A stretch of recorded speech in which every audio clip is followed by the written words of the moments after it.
पंडित गोपाल दास बरैया जी ने उसकी रचना की है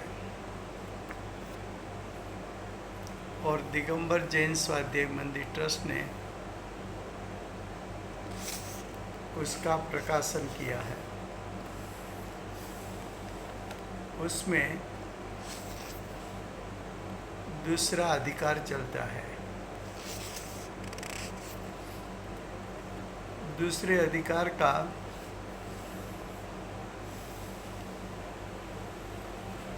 विषय चलता था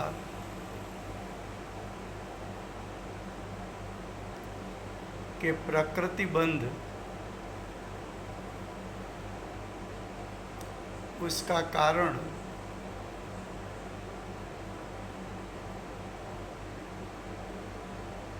यानी उसके कारणत्व એટલે કે आश्रव के भेद, मिथ्यात्व, अविरति, प्रमाद, कसा, योग, ये 5 भेदों का वर्णन हो गया। अब जीव की दशा में मिथ्यात्व का भाव उत्पन्न होता है तो मिथ्यात्व के कारण कितनी प्रकृति का बंध होता है। अज्ञानी जीव हो तो अनंतानुबंधी कसाय के साथ अविरति का भाव हो तो ये भाव के कारण कितनी कर्म प्रकृति का बंध होता है।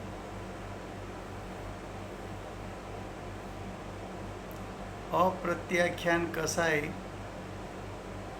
का उदय हो, साथ में अविरति हो तो कितनी प्रकृति का बंध होता है। और प्रत्याख्यानावरण कसाय जनित अविरति हो तो कितनी प्रकृति का बंध होता है। प्रमाद के कारण कितनी प्रकृति का बंध होता है और संज्वलन कसाय के कारण कितनी प्रकृति का बंध होता है। और 13वें गुणस्थान में सिर्फ योग का कंपन हो तब कितनी प्रकृति का बंध होता है। तो देखो प्रश्न 323 देखो।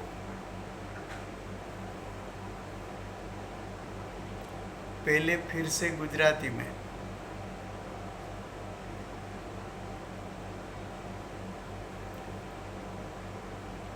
मूળ વિષય ચાલતો તો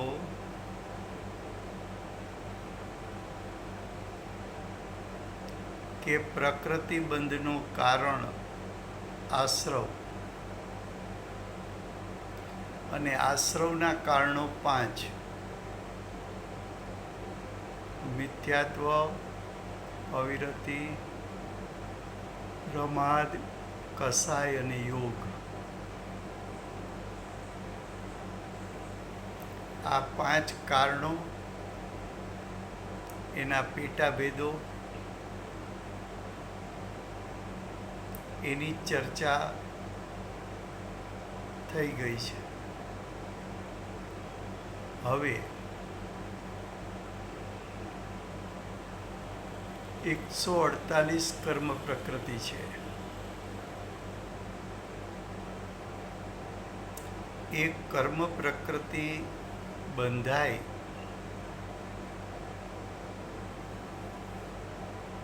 તો જીવના કયા ભાવનું નિમિત્ત પામીને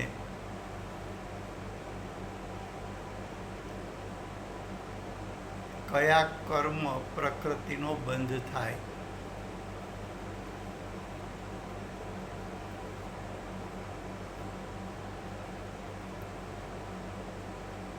અજ્ઞાની જીવ હોય તો એમાં મિથ્યાત્વની મુખ્યતા હોય.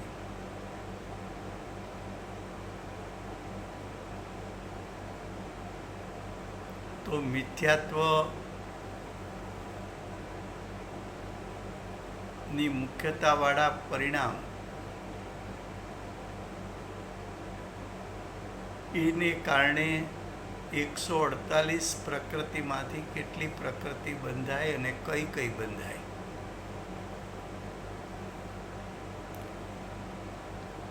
અજ્ઞાનીને અનંતાનુબંધી કસાય જનિત અવિરતિ એટલે અવ્રતપણું છે.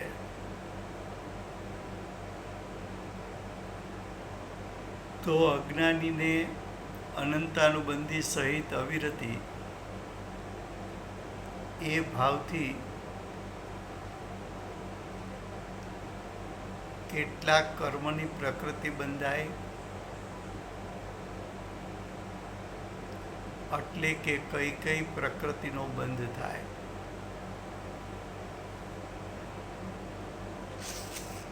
એમ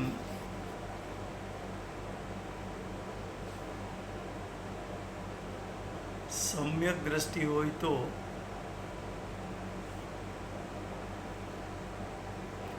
અપ્રત્યાખ્યાના વર્ણી કર્મના ઉદય સાથે અવિરતિ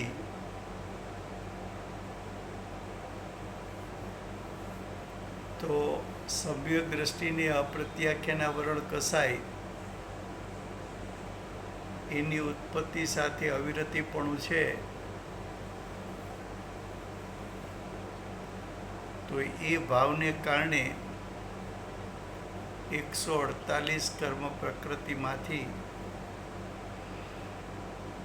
કેટલી પ્રકૃતિ બંધાય અને કઈ કઈ બંધાય?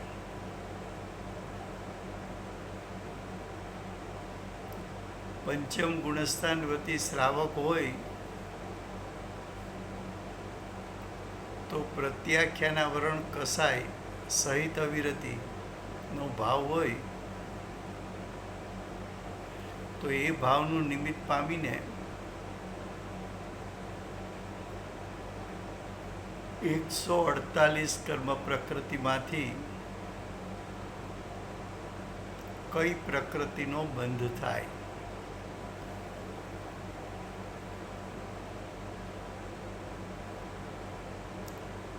છઠ્ઠે સાતમે ગુણસ્થાને ઝૂલતા મુનિરાજ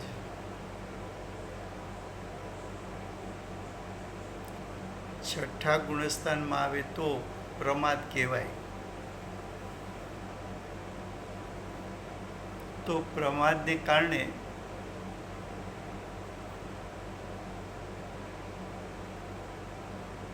એકસો 48 કર્મ પ્રકૃતિમાંથી કઈ પ્રકૃતિનો બંધ થાય?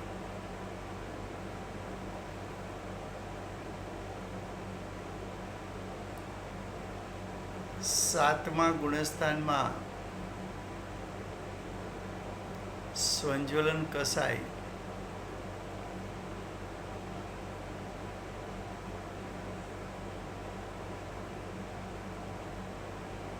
એના ઉદયમાં જોડાવાથી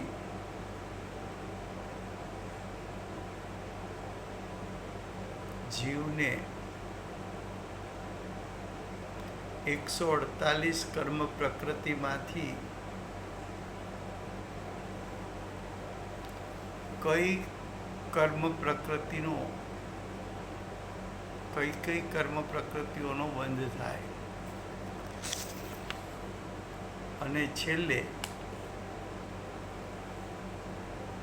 13મા ગુણસ્થાનમાં મિથ્યાત્વ અવિરતિ પ્રમાદ કસાય તો નથી,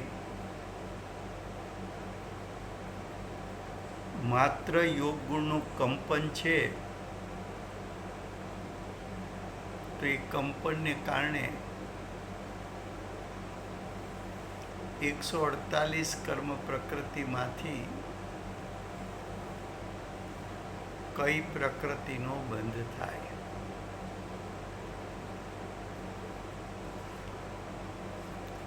આ સમજવા માટે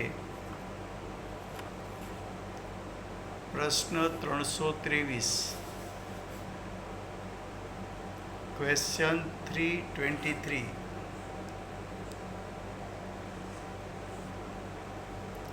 प्रश्न ऐसा किया है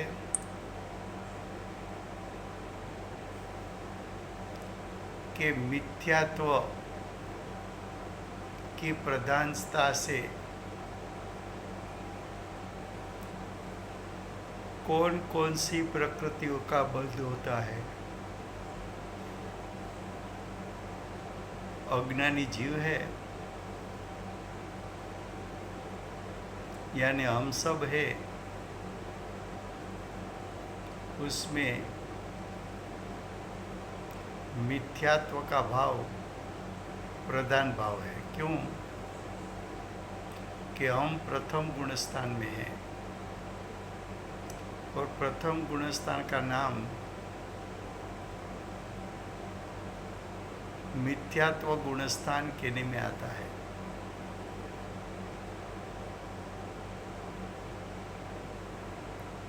तो उसका उत्तर दिया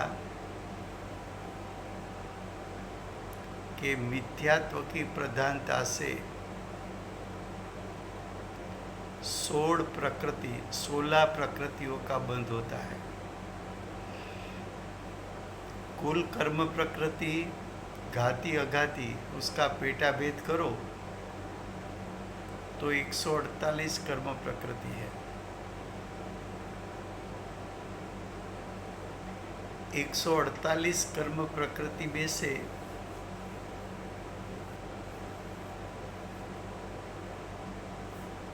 कितनी प्रकृति का बंध मिथ्यात्व के कारण होता है? उसका उत्तर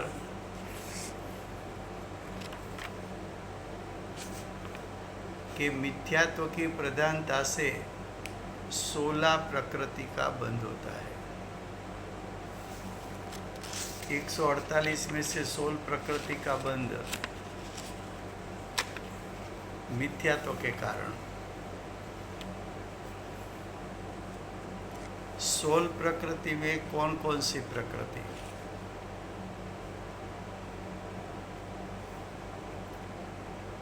तो कि मिथ्यात्व प्रकृति का बंध होता है,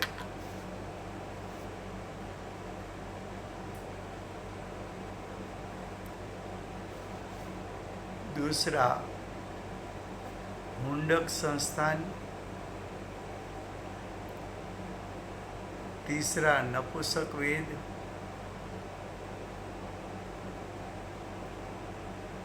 चौथा नरक गति, पांचवा नरक गत्यानुपूर्वी,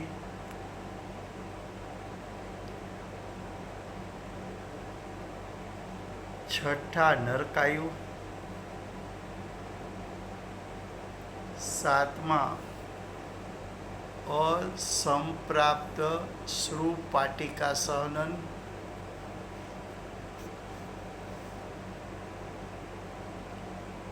आठवा एकेंद्रीपना, 9 दो इंद्रीपना, 10 त्रिइंद्रीपना, 11वां 4 इंद्रीपना, स्थावर, आताप, सूक्ष्म, अपर्याप्त और साधारण, ये 16 प्रकृति है। जो मिथ्यात्व प्रकृति है वो दर्शन मोह है।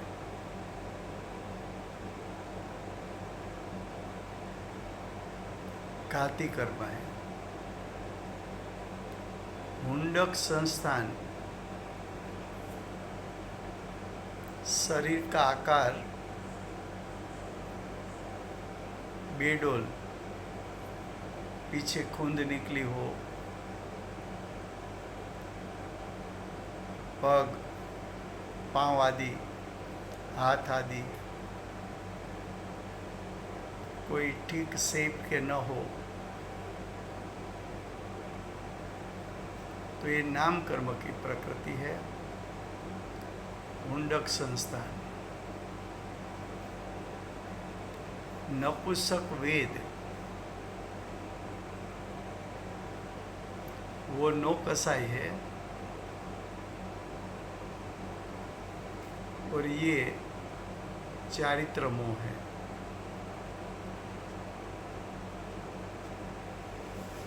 नरक गति, मिथ्यात्व के फल में जीव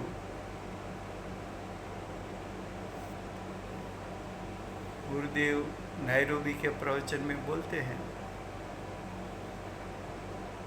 जुआ खेलना, दारू पीना, मांस खाना, ऐसे तीव्र परिणाम हो पाप का, तो मनुष्य में से नरक गति में जाएगा।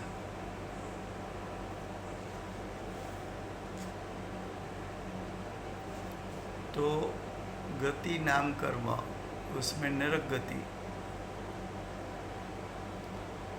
नरक गति में से देह छोड़ेगा और वहाँ से दूसरी गति में जाएगा, तो रास्ते में नरक गति के शरीर का जो आकार था वही आकार रास्ते में रहेगा। नया शरीर धारण करेगा, उसमें जीव प्रवेशेगा, तब नया शरीर का आकार हो जाएगा।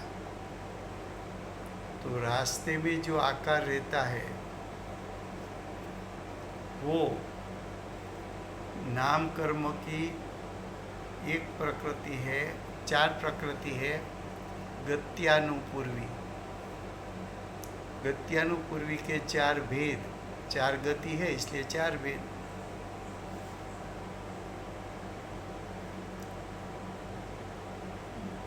गत्यानुपूर्वी कर्म चार प्रकार का,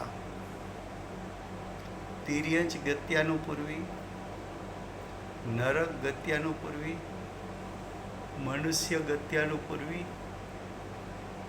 देव गत्यानुपूर्वी।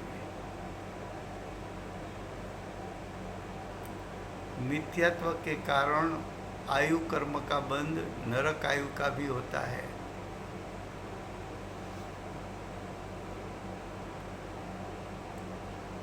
आयु कर्म अघाती कर्म है।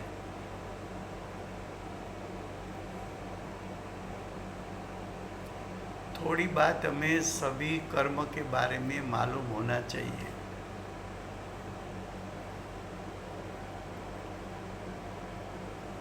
असंप्राप्त श्रुपाटी का सहनन, सहनन का अर्थ है शरीर के हड्डी पसड़ी कैसे मिलते हैं।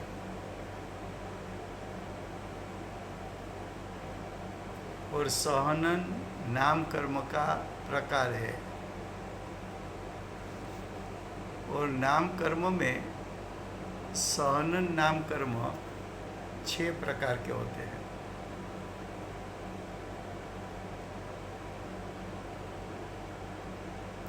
वज्र ऋषभ नाराज सहनन,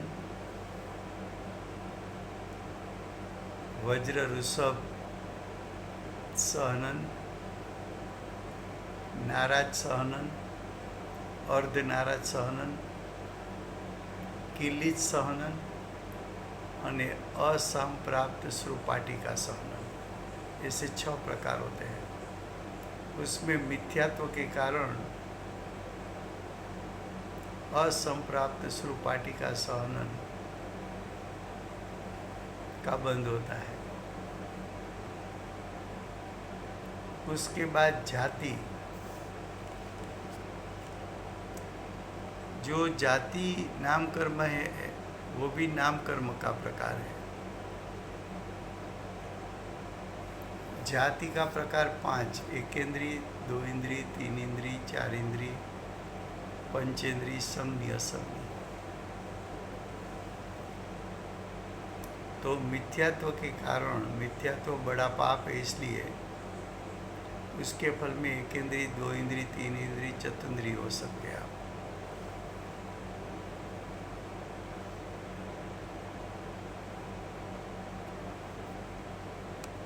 उसके बाद स्थावर, स्थावर यानी एक इंद्रिय जीव, ये भी नाम कर्म का प्रकार है। 2 इंद्रिय, 3 इंद्रिय, 4 इंद्रिय हो तो त्रस, एक इंद्रिय हो तो स्थावर। आताप नाम कर्म, वो भी नाम कर्म की प्रकृति है।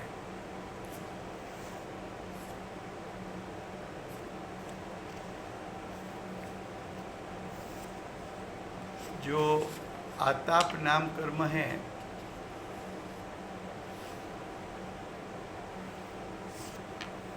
उसका अर्थ शरीर की परछाई जिसमें पड़े ऐसा शरीर वो आताप कहने में आता है।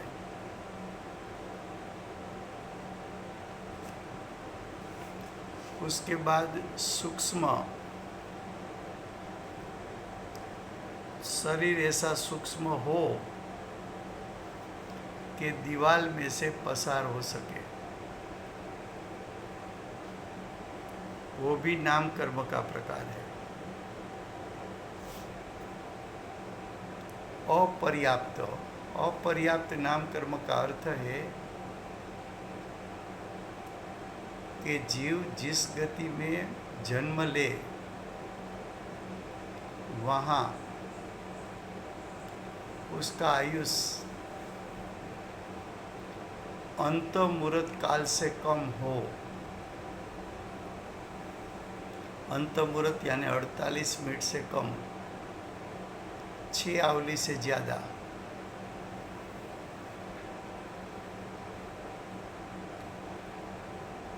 तो अपर्याप्त शरीर,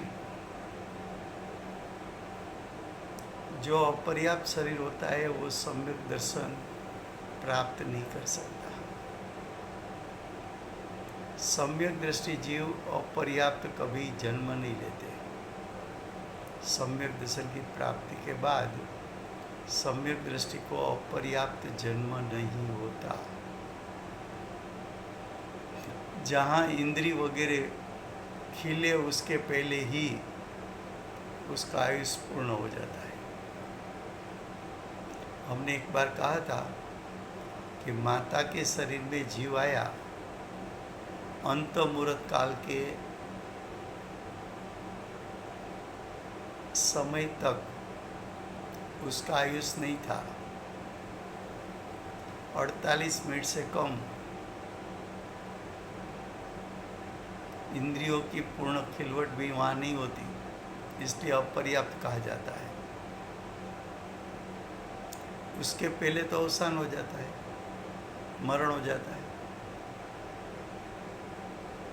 तो माँ को भी मालूम नहीं है कि शरीर में जीव आया चला गया।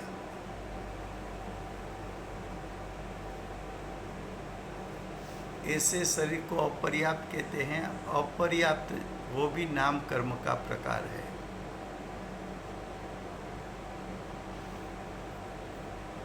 उसके बाद साधारण, साधारण शरीर का अर्थ होता है एक इंद्रिय वाला शरीर मिला, लेकिन एक इंद्रिय का एक शरीर में अनेक जीव एक साथ रहते हैं। तो अनंत जीव एक शरीर का मालिक है। जैसे कि कंदमूल है, पोटैटो है, लहसुन है,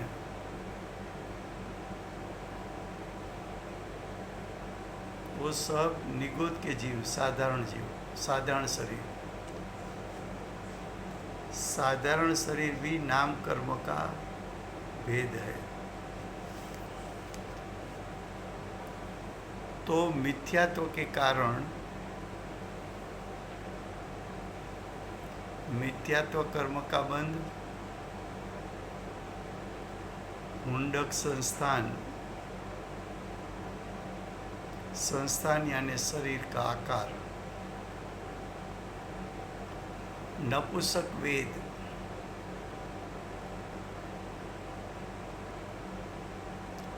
वो नो कसाई है। नपुंसक वेद चारित्र मोह का प्रकार है। नरक गति 4 गति में से एक गति नरक गति है। नरक गत्यानुपूर्वी,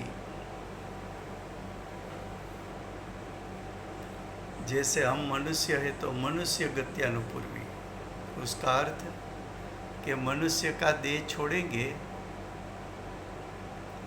और मान लो कि यहाँ से देव गति में जाना है, तो रास्ते में जीव का आकार आखिरी जो मनुष्य का देह था ऐसा आकार रास्ते में रहेगा। देवगति के शरीर में जीव प्रवेश करेगा तब देवगति के शरीर के आकार रूप हो जाएगा। तो रास्ते में आकार होता है, उसमें निमित्त कौन है? तो के नरक गत्यानुपूर्वी कर्म उसमें निमित्त है। अब नरक आयु, तो मिथ्यात्व के कारण नरक में, नरक शरीर के साथ रहने का काल वो नरक आयु कहने में आता है।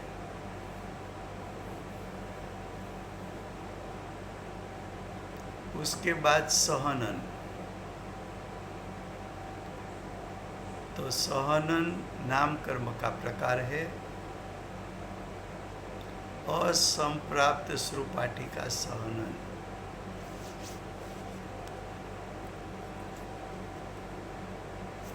तो जो सहनन 6 प्रकार के होते हैं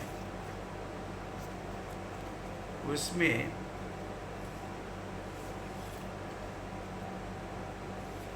एक प्रकार है असंप्राप्त श्रुपाठी का सहनन। ये शरीर में क्या होता है कि शरीर के हड्डी पसड़ी नलिका से बंधी हुई है और परस्पर हड्डी पसड़ी का आकार ऐसा होता है कि एक दूसरे में किलित हो जाए। किलित हो जाए यानी जैसे चेन कैसा होता है, एक रिंग के अंदर दूसरी रिंग जुड़ी हुई, दूसरे के साथ तीसरी। ऐसी तरह हड्डी पसड़ी कैसी है, तो वहाँ स्क्रू नहीं है जॉइंट करने के लिए। हड्डी ऐसी है कि एक दूसरे के साथ आमने सामने फंस जाए और जुड़ जाए। जाति, अध्यात्म में जाति का अर्थ अलग है, लौकिक में जाति का अर्थ अलग है। अध्यात्म में जाति का अर्थ है जीव एक इंद्री है, 2 इंद्री वाला है, 3 इंद्री, 4 इंद्री। तो मिथ्यात्व के कारण जीव एक इंद्री, 2 इंद्री, 3 इंद्री, चतुर्इंद्री हो सकता है। उसके बाद स्थावर, स्थावर जीव एक इंद्री है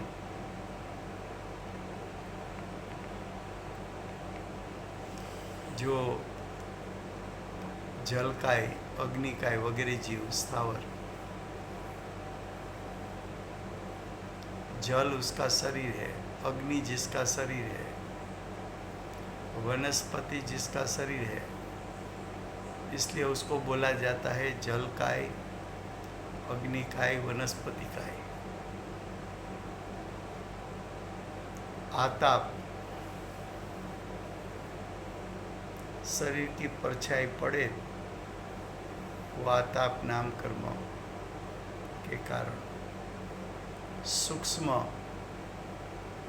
सूक्ष्म शरीर ऐसा हो कि उसमें रहता हुआ जीव दीवाल में से भी पसार हो सके।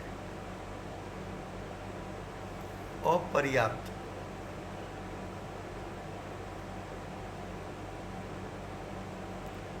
जिसका आयुष अंत मुहूर्त काल से कम हो और इसकी इंद्रियों की खिलवट होवे उसके पहले ही उसका अवसान हो जाए, मरण हो जाए, ऐसे शरीर के साथ जन्मना वो अपर्याप्त। उसके बाद साधारण शरीर। तो साधारण शरीर निगोद के जीव का जो शरीर होता है उसको साधारण कहने में आता है। निगोद का अर्थ है एक इंद्री का शरीर, एक इंद्री वाला शरीर। शरीर एक, लेकिन उसमें रहने वाले जीव अनेक। तो अनेक जीव एक इंद्री वाले शरीर का मालिक होते हैं, उसको साधारण शरीर कहते हैं। तो ये बात हुई मिथ्यात्व की प्रधानता। जीव के भाव मिथ्यात्व रूप हो, उससे ये 16 प्रकार के कर्म का बंधन होता है। अब प्रश्न 324, अनंतानुबंधी कसाय उदय जनित अविरति थी कई कई प्रकृतिओनो બંધ થાય છે।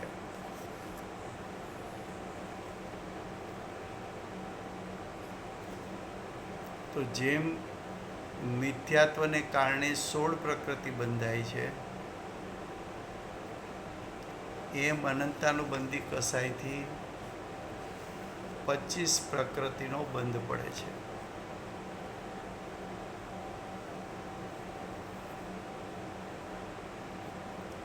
એમાં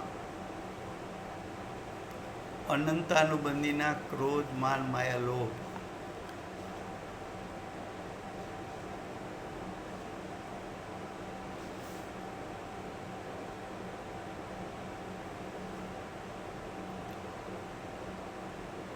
અનંતાનુબંધીનો ક્રોધ, માન, માયા, લોભ એ ચારિત્ર મોહની પ્રકૃતિ છે।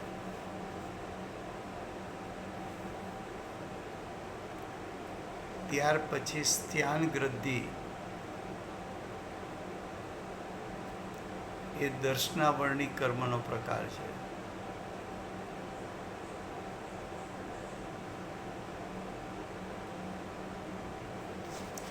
નિંદ્રા નિંદ્રા એ પણ દર્શનાવરણીનો પ્રકાર છે। પ્રચલા પ્રચલા એ પણ દર્શનાવરણીનો પ્રકાર છે। નિંદ્રા નિંદ્રા એટલે ગાઢ નિંદ્રા,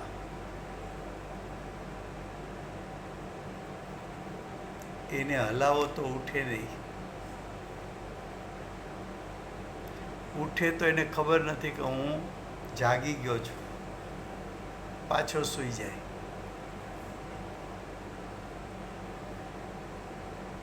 એને નિંદ્રા નિંદ્રા કહેવાય. પ્રચલા પ્રચલા, આંખ ખુલ્લી હોય, તંદ્રા અવસ્થા હોય, આંખ ખુલ્લી હોવા છતાં સામે કાંઈ બનાવ બને તો પણ બેધ્યાન છે, એ પ્રચલા પ્રચલા. સ્થાન ગ્રદ્ધિ એટલે રાત્રે ઉઠે, ગાડી લઈને ક્યાંય બહાર જઈને આવી જાય, ગાડી પાછી મૂકી દે, પોતાના રૂમમાં આવીને સૂઈ જાય.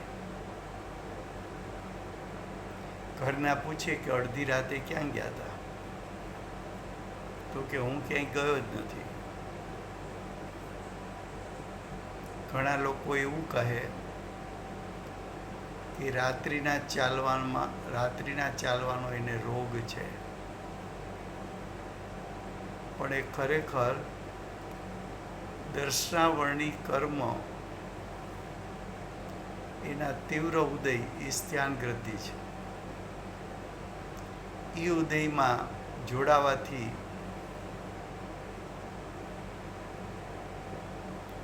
જીવની નિંદ્રા કરતાં અધિક નિંદ્રામાં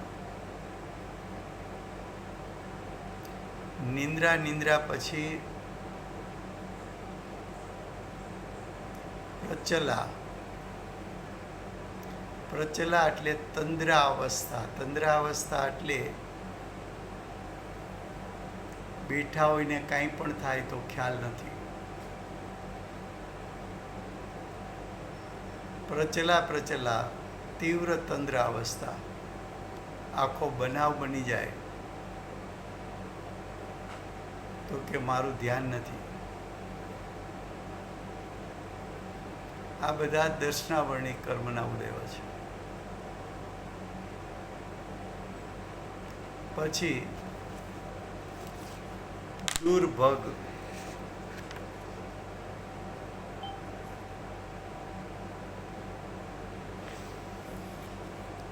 દુર્ભગ એટલે બીજા જીવો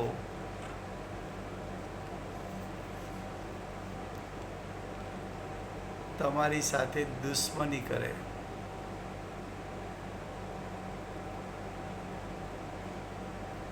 બીજા જીવ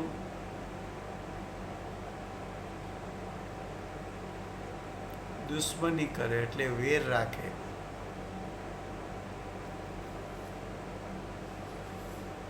દુર્ભગ છે એ નામ કર્મનો પ્રકાર છે.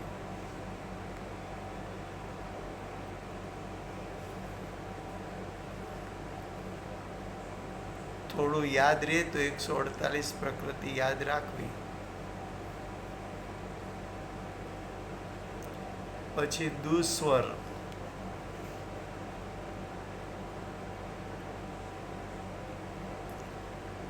સ્વરમાં મધુરતા ન હોવી. દુસ્વર છે એ પણ નામ કર્મનો પ્રકાર છે. અનાદિ.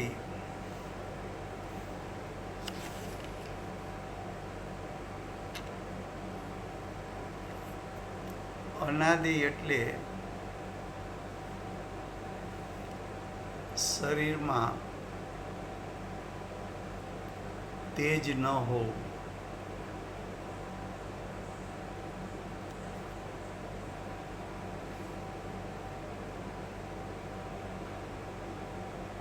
આદિ એટલે શરીરમાં તેજ હોય, અનાદિ એટલે શરીરમાં તેજ ન હોય. તો અનાદિ નામ કર્મનો પ્રકાર છે.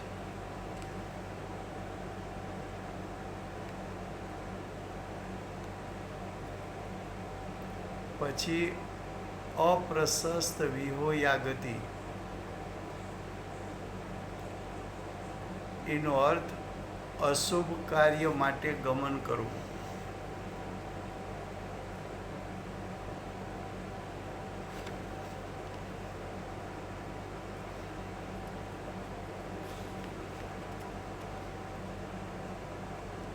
શું કહ્યું?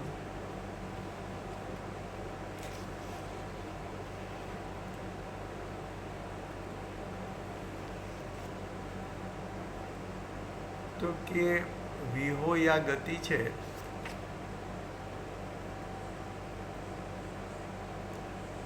એ નામ કર્મનો પ્રકાર છે. એના બે ભેદ છે, પ્રશસ્ત વિહોયા ગતિ અને અપ્રશસ્ત વિહોયા ગતિ. શુભ કાર્ય માટે ગતિ કરે તો પ્રશસ્ત વિહોયા ગતિ, અશુભ કાર્ય માટે ગતિ કરે, ગતિ એટલે આકાશ ગમન કરે, તો અશુભ કાર્ય માટે ગમન કર્યું તો અપ્રશસ્ત વિહોયા ગતિ. એ પણ નામ કર્મનો પ્રકાર છે. સ્ત્રીવેદ એટલે પુરુષ સાથેની ઈચ્છા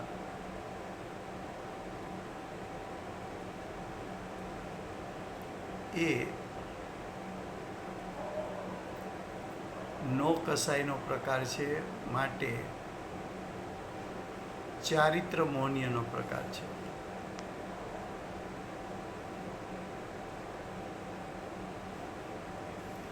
નીચ ગોત્ર,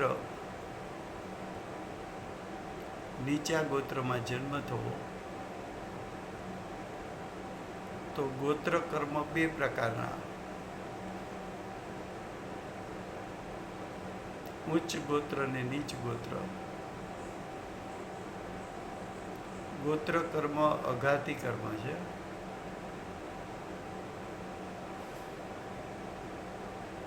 પછી તિર્યંચ ગતિ,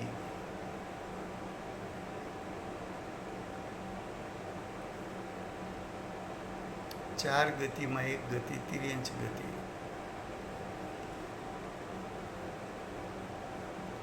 એ ગતિ છે એ નામ કર્મનો પ્રકાર છે. તિર્યંચ ગત્યાનુપૂર્વી, તિર્યંચ ગતિમાંથી મરણ પામીને બીજી ગતિમાં જાય તો રસ્તામાં તિર્યંચના શરીરનો જે આકાર હતો એ જ આકાર જીવનો રહે અને નવું શરીર ધારણ કરે પછી તે પ્રકારનો આકાર થાય. એ પણ નામ કર્મનો પ્રકાર છે. પછી તિર્યંચ આયુ, એ આયુ કર્મનો પ્રકાર છે. આયુ કર્મ ચાર, તિર્યંચ આયુ, નરક આયુ, મનુષ્ય આયુ ને દેવ આયુ.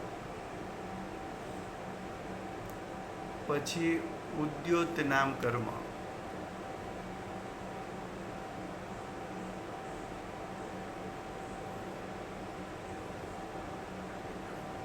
એ નામ કર્મનો પ્રકાર છે.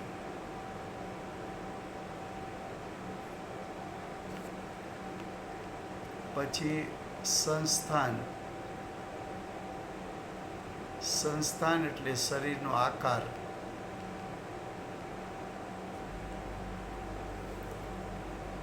શરીરનો આકાર એ નામ કર્મનો ભેદ છે.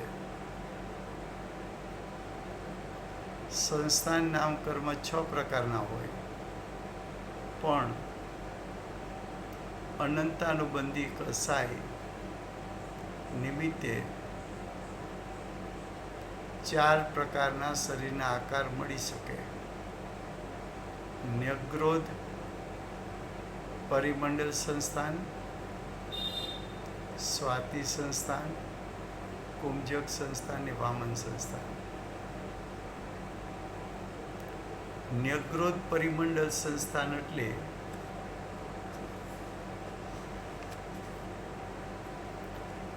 જે શરીર હોય એ વડના વૃક્ષ જેવું હોય.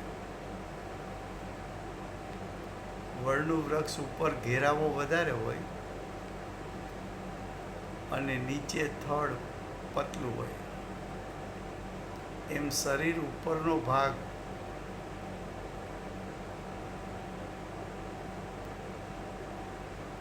એનો ફેલાવો વધારે હોય, કમર પગ પતલા હોય. પછી સ્વાતિ સંસ્થાન,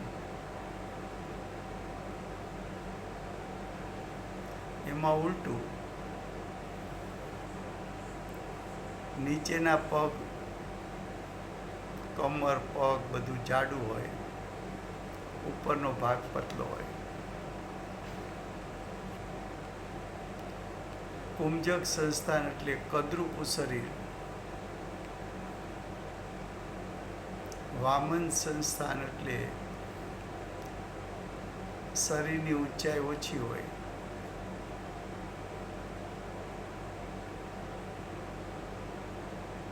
પછી સહનન. સહનનમાં હાડકા પાછળા કેવા હોય એના 4 પ્રકાર બતાવ્યા. સહનન છે 6 પ્રકારના, પણ અનંતાનુબંધી કસાયને કારણે જે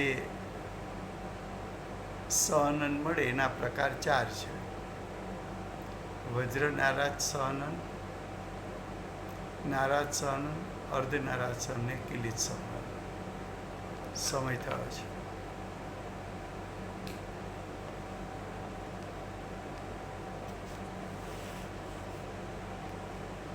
વર્તમાન 24ના આખરી તીર્થંકર બાલ બ્રહ્મચારી મહાવીર ભગવાનનો જય હો.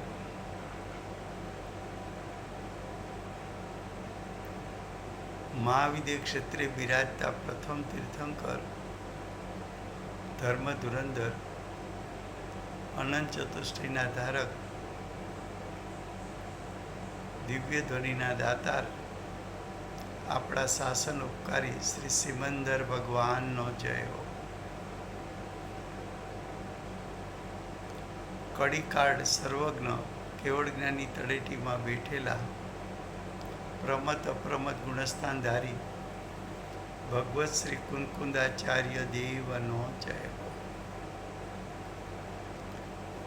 વર્તમાન કાળે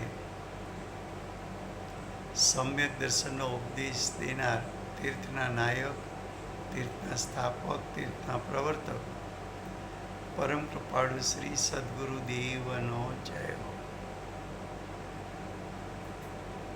પૂજ્ય ગુરુદેવનો ભાવિ તીર્થંકર તરીકે મહિમા બતાવનાર તીર્થ સ્વાનુભવયુક્ત, જાતિસ્પૃણ જ્ઞાનયુક્ત પ્રસમમૂર્તિ ભગવતી માતનો જય હો.